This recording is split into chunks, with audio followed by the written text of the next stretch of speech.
എല്ലാവർക്കും നമസ്കാരം. എല്ലാവരും സുഖമായിരിക്കുന്നെന്ന് വിശ്വസിക്കുന്നു. ഇന്ന് നമ്മൾ ഉണ്ടാക്കാൻ പോകുന്നത് ബീട്രൂട്ട് അച്ചാറാണ്. അച്ചാർ ഉണ്ടാക്കാൻ ആദ്യം ബീട്രൂട്ട് ഫ്രൈ ചെയ്യാനായി ഒരു പാത്രം ഗ്യാസിൽ വെച്ച് മീഡിയം ഫ്ലെയിമിൽ ചൂടാക്കുക. അതിലേക്ക് 1/2 കപ്പ് നല്ലെണ്ണ ഒഴിക്കുക. എന്നിട്ട് ബീട്രൂട്ട് ഇടുക. ഇതിനു വേണ്ടി 1/2 കിലോ ബീട്രൂട്ട് തൊലി ചെത്തി ചെറിയ സ്ക്വയറായി അരിഞ്ഞ് 2-3 തവണ വെള്ളത്തിൽ കഴുകി എടുക്കണം. നിങ്ങൾക്ക് എങ്ങനെ വേണമെങ്കിലും അരിയാം, വലിപ്പം കൂടരുതെന്ന് മാത്രം. ബീട്രൂട്ട് എണ്ണയിലിട്ട് 5 മിനിറ്റ് ഫ്രൈ ചെയ്ത് കോരി മാറ്റി വെക്കുക. ബീട്രൂട്ട് അധികം നേരം ഫ്രൈ ചെയ്ത് ഹാർഡാകാതെ പ്രത്യേകം നോക്കണം.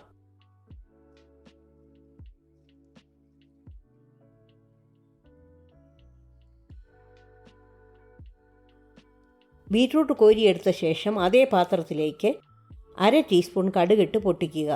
കടുക് പൊട്ടുമ്പോൾ 1/2 ടീസ്പൂൺ ഉലുവയിട്ട് മൂപ്പിക്കുക. അതിലേക്ക് 1/2 കപ്പ് വെളുത്തുള്ളി അല്ലി, ഏകദേശം 70 ഗ്രാം. വെളുത്തുള്ളി അല്ലി വലുതാണെങ്കിൽ മാത്രം 2ആയി മുറിച്ചാൽ മതി. ഒരു വലിയ കഷ്ണം ഇഞ്ചി നീളത്തിലരിഞ്ഞത് ഏകദേശം 1/4 കപ്പ്.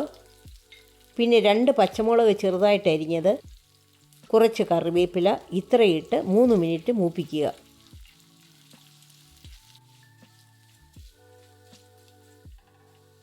അതിലേക്ക് 3 table spoon Kashmiri chilli powder, 1/2 teaspoon മഞ്ഞൾപ്പൊടി, 1/4 ടീസ്പൂൺ ഉലുവാപ്പൊടി, 1/2 ടീസ്പൂൺ കായപ്പൊടി, ഇത്രയിട്ട് 1 മിനിറ്റ് മസാലയുടെ പച്ചമണം മാറാൻ മൂപ്പിക്കുക.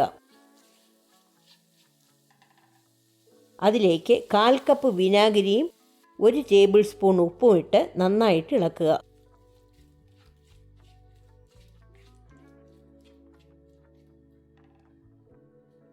അതിലേക്ക് ഫ്രൈ ചെയ്ത് വെച്ചിരിക്കുന്ന ബീട്രൂട്ട് ഇട്ട് നന്നായിട്ട് മിക്സ് ചെയ്ത് 2 മിനിറ്റ് വേവിക്കുക.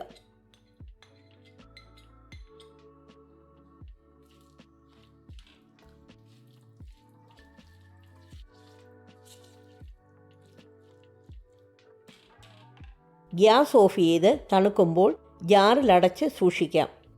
3-4 ദിവസം കഴിഞ്ഞ് ഫ്രിഡ്ജിൽ സൂക്ഷിച്ചാൽ കൂടുതൽ നാൾ കേടുകൂടാതെയിരിക്കും. ഈ റെസിപ്പി എല്ലാവർക്കും ഇഷ്ടപ്പെട്ടെന്ന് വിശ്വസിക്കുന്നു. ലൈക്ക് ചെയ്യാനും ഷെയർ ചെയ്യാനും സബ്സ്ക്രൈബ് ചെയ്യാനും മറക്കരുത്.